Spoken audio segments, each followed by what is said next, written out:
नमस्ते। कभी ये सोचा है कि कुछ नियम, चाहे वो एक सिंपल सी ट्रैफिक लाइट हो या फिर कोई सदियों पुरानी सामाजिक परंपरा, आखिर फेल क्यों हो जाते हैं? मतलब अच्छी नीयत से बनाए गए रूल्स भी टूट क्यों जाते हैं? आज हम इसी सवाल के तह तक जाएंगे। तो हाँ, यही है वो बड़ा सवाल। नियम फेल क्यों होते हैं? और देखिए, ये सिर्फ ट्रैफिक जाम में फंसने या ऑफिस की किसी बोरिंग पॉलिसी की बात नहीं है। नहीं, जब नियम फेल होते हैं ना, तो समाज में दरारें पड़ जाती हैं, अन्याय और टकराव पैदा होता है। तो चलिए देखते हैं कि आखिर इसकी वजह क्या है। अच्छा, इस सवाल का जवाब ढूंढने के लिए हम एक बहुत ही कह सकते हैं कॉम्प्लेक्स और विवादास्पद सिस्टम को देखने वाले हैं। ये है भारतीय जाति व्यवस्था। ये समझने के लिए एक परफेक्ट केस स्टडी है कि कैसे एक सिस्टम जो सदियों तक चला, असल में अपनी बनावट के अंदर ही अपनी नाकामी के बीज बोए हुए था। आइए इसकी एक एक परत को खोलकर देखते हैं। तो इतने बड़े, इतने कॉम्प्लेक्स सिस्टम के फेल होने की वजह क्या थी? यकीन मानिए, इसका जवाब सिर्फ एक शब्द में छिपा है: व्यक्तिवाद। अब सवाल उठता है कि ये व्यक्तिवाद आखिर है क्या? चलिए इसी को समझते हैं।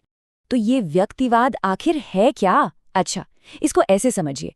मान लीजिए एक परिवार है और उसके लिए कुछ नियम बनाए गए हैं, लेकिन वो नियम ऐसे हैं जो सिर्फ एक बच्चे को फायदा पहुंचाते हैं, बाकी सबको नहीं। कैसा लगेगा? ठीक यही होता है व्यक्तिवाद आधारित नियमों में। वे पूरे समाज पर फोकस करने के बजाय कुछ खास लोगों या ग्रुप्स को सेंटर में रखते हैं, और बस यहीं से सारी प्रॉब्लम शुरू होती है। तो सवाल ये है कि जाति व्यवस्था में ये व्यक्तिवाद आखिर दिखता कैसे था? देखिए, सिस्टम ने समाज को एक यूनिट की तरह देखा ही नहीं, बल्कि उसे अलग अलग टुकड़ों में बांट दिया। हर वर्ण के लिए अपने अलग नियम थे, यहाँ तक कि पुरुषों और महिलाओं के लिए भी नियम अलग अलग थे। और सोचिए, जब नियम ही सबके लिए एक जैसे न हो तो क्या होता है? सीधी सी बात है, असमानता पैदा होती है। और ये चीज ताकतवर लोगों को एक खुला रास्ता दे देती है कि वो कमजोरों का शोषण करें। और बस यही वो वजह थी जिसने इस पूरे सिस्टम को अंदर से खोखला कर दिया। अच्छा, इस व्यक्तिवाद वाली बात को और भी क्लियर करने के लिए एक काम करते हैं। हम दो बिल्कुल अलग अलग रूल सिस्टम्स को आमने सामने रखकर देखते हैं। इससे पिक्चर एकदम साफ हो जाएगी। अब यहाँ देखिए, फर्क बिल्कुल शीशे की तरह साफ है। एक तरफ जाति व्यवस्था थी जिसने लोगों को ग्रुप्स में बांटा। दूसरी तरफ है भारत का संविधान, जिसने पूरे समाज को एक यूनिट माना। एक का डिजाइन ही विभाजन करने वाला था, तो दूसरे का डिजाइन सबको जोड़ने वाला। एक ने कुछ खास लोगों को सेंटर में रखा, जबकि दूसरे ने किसी एक को भी नहीं। और यही वो बुनियादी फर्क है जिसकी वजह से हमारा संविधान एक मजबूत और न्याय पर आधारित सिस्टम बन पाया, जो जाति व्यवस्था कभी नहीं बन सकी। लेकिन रुकिए, ये कहानी सिर्फ इतिहास की किताबों में बंद नहीं है। ये जो व्यक्तिवाद का सिद्धांत है ना, ये आज भी हमारे चारों तरफ काम कर रहा है। हमारी पॉलिटिक्स में, हमारी फॉरेन पॉलिसी में, और यहाँ तक कि ग्लोबल लेवल पर भी। चलिए इसको 3 लेवल पर देखते हैं। सबसे पहले देश की राजनीति, फिर देश की विदेश नीति, और आखिर में पूरी दुनिया के देशों के बीच के रिश्ते। ये बिल्कुल एक लहर की तरह है, जिसका असर छोटे से शुरू होकर बहुत दूर तक जाता है। तो पहला लेवल, इंडियन पॉलिटिक्स। जरा सोचिए, जब पॉलिटिक्स में नियम पूरे समाज को देखकर नहीं, बल्कि किसी एक धर्म, एक जाति या किसी अमीर गरीब के ग्रुप को देखकर बनाए जाते हैं, तो क्या होता है? समाज में बंटवारा होता है, टेंशन बढ़ती है। ये बिल्कुल वही व्यक्तिवाद का प्रिंसिपल है जो एक नए पैकेज में हमारे सामने आता है। अब इसके बिल्कुल उलट दूसरा लेवल देखते हैं, विदेश नीति। जब देश अपनी फॉरेन पॉलिसी बनाता है, तो वो किसी एक ग्रुप के लिए नहीं बनाता, वो नियम पूरे देश के लिए होते हैं। यहाँ पूरा देश एक सिंगल यूनिट की तरह काम करता है। और इसका नतीजा क्या होता है? ज्यादा क्लियर और असरदार पॉलिसीज। और अब आते हैं तीसरे और सबसे बड़े लेवल पर, इंटरनेशनल रिलेशंस। यहाँ क्या होता है?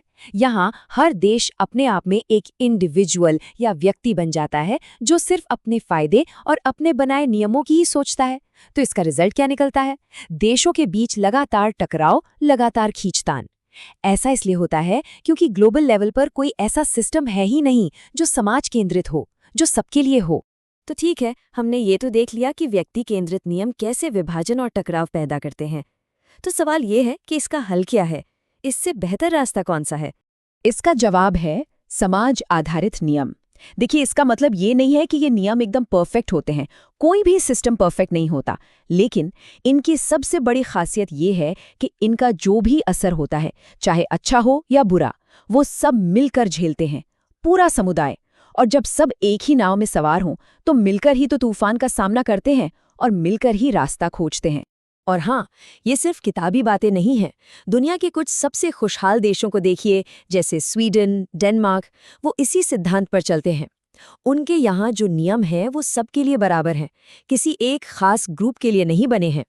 और जब लोगों को ये यकीन होता है कि सिस्टम फेयर है, तो भरोसा पैदा होता है, और यही भरोसा एक मजबूत और खुशहाल समाज की बुनियाद।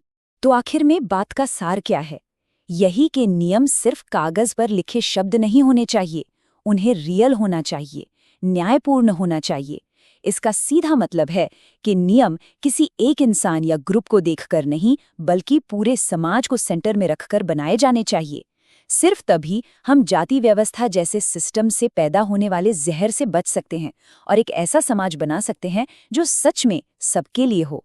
अब सोचने वाली बात यह है कि हम सब अपने आसपास, अपनी दुनिया में ऐसे नियम बनाने के लिए क्या कर सकते हैं।